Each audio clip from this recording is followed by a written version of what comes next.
दोस्तों, यह जो देश आप देख रहे हैं, ये दक्षिण अमेरिका का सबसे सस्ता देश है और बहुत सारे भारतीय पर्यटक हर साल यहाँ घूमने आते हैं।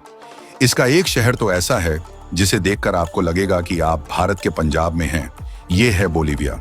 हम जानेंगे इस देश को करीब से, यहाँ के लोगों के जीवन, इतिहास और संस्कृति के बारे में। साथ ही देखेंगे यहाँ की सबसे सुंदर जगहों को भी। लेकिन उससे पहले आपसे एक ही निवेदन है, कृपया इस वीडियो को एक लाइक करें और चैनल को सब्सक्राइब जरूर करें। इससे हमारी पूरे दिन की मेहनत सफल होती है। बोलीविया का पूरा नाम प्लूरिनेशनल स्टेट ऑफ बोलीविया है। यह देश अपनी शानदार प्रकृति, रंग बिरंगी संस्कृति और प्राचीन इतिहास के लिए जाना जाता है। इस देश का कोई समुद्र तट नहीं है, यानी यह समुद्र से नहीं घिरा है। इसके चारों ओर ब्राजील, पैराग्वे, अर्जेंटीना, चिली और पेरू जैसे देश स्थित हैं। बोलीविया का क्षेत्रफल बहुत बड़ा है। लगभग 11 लाख वर्ग किलोमीटर में यह देश फैला हुआ है। यहाँ लगभग 1.25 करोड़ लोग रहते हैं, जिनमें स्थानीय निवासी, यूरोपीय मूल के लोग और मिश्रित नस्ल के लोग शामिल हैं। बोलीविया में ऊंचे पहाड़, घने जंगल और दुनिया का सबसे बड़ा नमक का मैदान है, जिसे उयुनी सॉल्ट फ्लैट कहा जाता है। इस देश की एक नहीं, दो राजधानियां हैं। पहली है लापाज, जो प्रशासनिक राजधानी है, और दूसरी है सुक्रे, जो संवैधानिक राजधानी है। यह देश अपनी खूबसूरती और विविध संस्कृति के लिए बहुत खास माना जाता है। यहाँ का एक बड़ा हिस्सा एंडीज पर्वतों में स्थित है। इन पहाड़ों में 2 प्रमुख क्षेत्र हैं। एक क्षेत्र में सक्रिय ज्वालामुखी हैं और दूसरे क्षेत्र में उयुनी नमक का मैदान फैला है।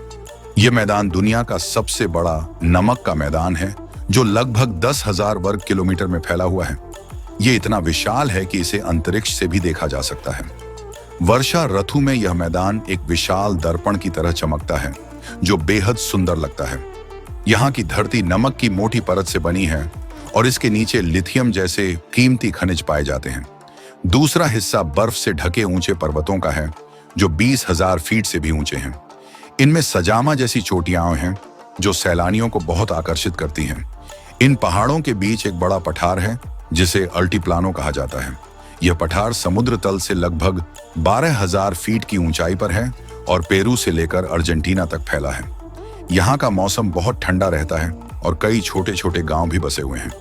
अल्टीप्लानो में टीटीकाका नाम की एक झील है, जो दुनिया की सबसे ऊंचाई पर स्थित नौवहन योग्य झील मानी जाती है। यहाँ नौकाएं चलती हैं। यह झील बेहद सुंदर है और इसके आसपास कई द्वीप हैं, जैसे इस्ला देल सोल, जहां लोग भ्रमण करने जाते हैं। बोलीविया का दूसरा बड़ा हिस्सा अमेजन वर्षावनों का है। यहाँ घने जंगल, दलदली भूमि और घास के मैदान फैले हैं। यहाँ पंतनाल नामक क्षेत्र भी है, जो दुनिया का सबसे बड़ा दलदली इलाका है। इस क्षेत्र में जगुआर, मगरमच्छ और रंग बिरंगे पक्षी एक साथ देखे जा सकते हैं। बोलीविया की प्रकृति इतनी विविधतापूर्ण है कि हर कोने में कुछ नया देखने को मिलता है। इसके जंगल, पहाड़ और झीलें सैलानियों को अपनी ओर आकर्षित करती हैं।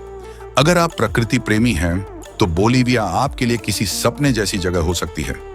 यहाँ मुद्रा के रूप में बोलीवियानो चलता है और भारत के रुपया 100 यहाँ के लगभग 8 बोलीवियानो के बराबर होते हैं। इस देश में 33 स्थानीय भाषाएं बोली जाती हैं, जैसे कि क्वेचुआ, एयमारा और गुआरानी। हालांकि अधिकांश लोग स्पेनिश भाषा बोलते हैं, जिसे यहाँ दूसरी भाषा के रूप में भी अपनाया गया है। गांवों में मुख्यतः स्थानीय भाषाएं प्रचलित हैं। यहाँ की संस्कृति में स्पेनिश प्रभाव और स्थानीय परंपराओं का अनोखा संगम देखने को मिलता है। लोग अपनी पारंपरिक विरासत को बड़े प्यार से निभाते हैं। ग्रामीण क्षेत्रों में दादा दादी, माता पिता और बच्चे मिलकर संयुक्त परिवार के रूप में रहते हैं। यहाँ के लोग रंग बिरंगे, हाथ से बुने हुए पारंपरिक कपड़े पहनते हैं, जो बेहद आकर्षक होते हैं। इन कपड़ों में विशेष डिजाइन और जीवंत रंग होते हैं, जो इनकी संस्कृति और पहचान को दर्शाते हैं। शहरों में लोग आधुनिक प्रकार के कपड़े पहनते हैं, लेकिन ये लोग त्योहारों के समय अपने पारंपरिक वस्त्र पहनना ही पसंद करते हैं। बोलीविया के लोग बहुत ही मिलनसार और मेहमान नवाज होते हैं। जब ये आपस में बातचीत करते हैं, तो एक दूसरे के काफी करीब खड़े होते हैं, जो कि इनकी सांस्कृतिक विशेषता है। यहाँ के त्योहार बहुत प्रसिद्ध हैं, जैसे कि कार्निवाल डी ओरो। इस त्योहार में रंग बिरंगे नृत्य, संगीत और परेड निकाली जाती है। यहाँ का भोजन भी अत्यंत स्वादिष्ट होता है। सल्तेना एक प्रसिद्ध पकवान है, जो आटे की पोटली में मांस, सब्जियां और मसालों को भरकर बनाया जाता है। इसके अलावा पिकांते दे पोलो और सिल पांचो जैसी डिशेज भी यहाँ के लोग बड़े चाव से खाते हैं। बोलीविया के बाजारों में आप रंग बिरंगे हस्तशिल्प, पारंपरिक कपड़े और गहने देख सकते हैं। यहाँ के लोग कला और शिल्प कला में अत्यंत कुशल होते हैं।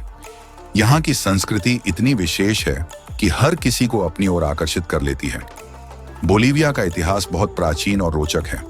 हजारों साल पहले यहाँ तेवानाकू नामक एक सभ्यता थी, जो टीटीकाका झील के पास विकसित हुई थी। यह सभ्यता अत्यंत उन्नत मानी जाती है और इसका आरंभ लगभग 1500 ईसा पूर्व माना जाता है।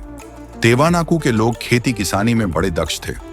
उन्होंने खेतों को सूखा कुलस नामक विशेष ढंग से बनाया था, जिसमें बाढ़ का पानी इकट्ठा करके फसलें उगाई जाती थीं। इस विधि से वे बहुत बड़ी जनसंख्या के लिए भोजन उपजाते थे। तेवानाकू नगर 600 से 800 ईस्वी के बीच अत्यंत शक्तिशाली था। यहाँ के लोग पत्थरों से विशालकाय इमारतें बनाते थे, जैसे सूर्य का द्वार, जो आज भी पर्यटकों को आश्चर्यचकित करता है। 16वीं शताब्दी में स्पेनिश लोग यहाँ आए और उन्होंने इस क्षेत्र पर शासन करना शुरू किया। उन्होंने स्थानीय भाषाओं जैसे एमारा और क्वेचुआ को दबाने का प्रयास किया और स्पेनिश को मुख्य भाषा के रूप में लागू किया। स्पेनिश शासकों ने यहाँ चांदी और अन्य खनिजों का बड़े पैमाने पर खनन शुरू किया, जिससे बोलीविया बहुत अमीर बन गया, लेकिन इसका लाभ स्थानीय लोगों को नहीं मिला। वर्ष 1825 में बोलीविया को स्पेन से स्वतंत्रता प्राप्त हुई। इसका नाम साइमन बोलीवर के नाम पर रखा गया, जो आजादी की लड़ाई में एक प्रमुख नेता थे। 20वीं सदी में बोलीविया में कई बार सरकारें बदली। यहाँ कई बार विरोध प्रदर्शन और संघर्ष हुए, जैसे कि 2003 और 2005 में गैस के मुद्दे पर बड़े आंदोलन हुए। वर्ष 2006 में ईवो मोरालेस देश के पहले स्थानीय मूल के राष्ट्रपति बने। उन्होंने आदिवासी समुदायों के अधिकारों के लिए विशेष रूप से कार्य किया। वर्ष 2009 में एक नए संविधान के तहत देश का नाम प्लूरिनेशनल स्टेट ऑफ बोलीविया रखा गया और 36 स्थानीय भाषाओं को आधिकारिक मान्यता दी गई। यह बदलाव बोलीविया के इतिहास में एक बड़ा कदम था। आज भी यह देश अपने इतिहास को गर्व से याद करता है और अपनी संस्कृति को बचाने के लिए निरंतर प्रयास करता है। बोलीविया की आय का सबसे बड़ा हिस्सा खनन और प्राकृतिक गैस से आता है। यहाँ चांदी, टिन और लिथियम के विशाल भंडार हैं। उयूनी सॉल्ट फ्लैट में दुनिया का सबसे बड़ा लिथियम भंडार मौजूद है। लिथियम का उपयोग बैटरियां बनाने में किया जाता है, जैसे कि मोबाइल और इलेक्ट्रिक गाड़ियों की बैटरी में। यह बोलीविया के लिए एक बड़ी ताकत है, क्योंकि वैश्विक स्तर पर लिथियम की मांग तेजी से बढ़ रही है। इसके अलावा यहाँ प्राकृतिक गैस के भी बड़े भंडार हैं, जिन्हें अन्य देशों को निर्यात किया जाता है। हालांकि बोलीविया को कई समस्याओं का सामना भी करना पड़ता है। ग्रामीण क्षेत्रों में सड़कें, बिजली और विद्यालय जैसी बुनियादी सुविधाओं की कमी है। कई लोग आज भी गरीबी में जीवन व्यतीत करते हैं और उन्हें अच्छी नौकरियां नहीं मिल पाती। शहरी क्षेत्रों की स्थिति थोड़ी बेहतर है, लेकिन ग्रामीण विकास के लिए अब भी बहुत कुछ किया जाना बाकी है। सरकार इन समस्याओं के समाधान हेतु प्रयास कर रही है, जैसे नई सड़कें बनाना और स्कूल स्थापित करना। पर्यटकों के लिए यह देश किसी सपने से कम नहीं है। तो दोस्तों, अगर आपको हमारी बोलीविया पर की गई मेहनत और यह जानकारी पसंद आई हो, तो कृपया वीडियो को लाइक करें, शेयर करें और चैनल को सब्सक्राइब करके बेल आइकन जरूर दबाएं।